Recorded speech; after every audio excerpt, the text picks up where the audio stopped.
What's going on, everyone? Chuck here, and I hope you, yes you, are having an absolutely fantastic day today. I want to do a quick follow-up video on one of the previous videos I did on how I water my lawn.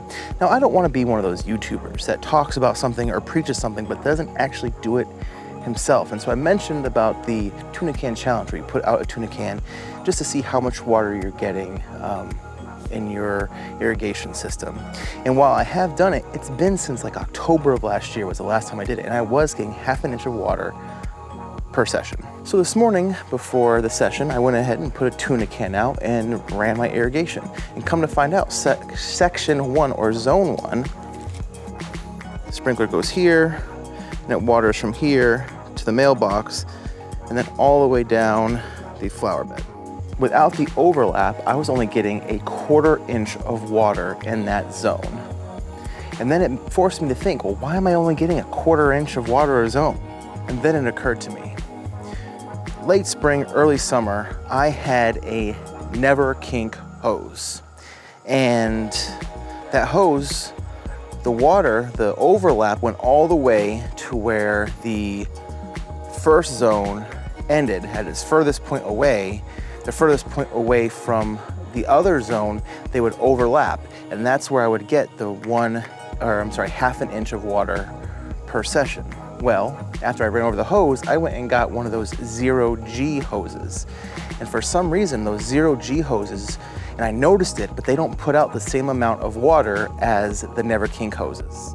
And I actually saw that. I noticed it. Well, that doesn't seem like it's going that far, but it never occurred to me that, hey, this isn't allowing the overlap that I needed to get that half an inch of water. Now, how do I know the overlap was actually getting the half an inch of water? Because after I did that first zone, where I only got a 1/4 inch, I moved the tuna can over to where the overlap was happening, and there was a half an inch of water at the end of that session.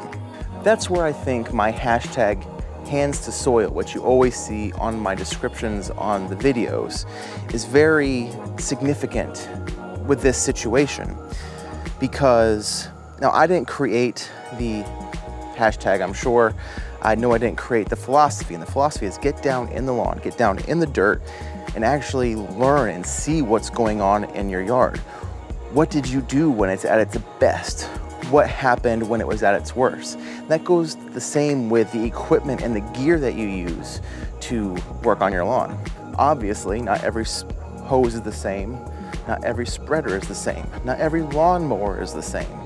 There must be something on the end, even though the diameter of the hoses, the 0G and the Never Kink, are both 5/8 inch. There must be something on the inside of the 0G that gives more friction, that puts more friction in the water flow, so it doesn't put out as much water as the Never Kink.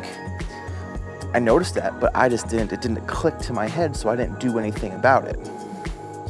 Using the hashtag hands to soil mindset, I ran a test. I saw, well, this isn't right, and now it's forcing me to revamp and rethink the way I'm doing things. I've actually started working on fixing that water coverage issue to hopefully remedy the water coverage issues.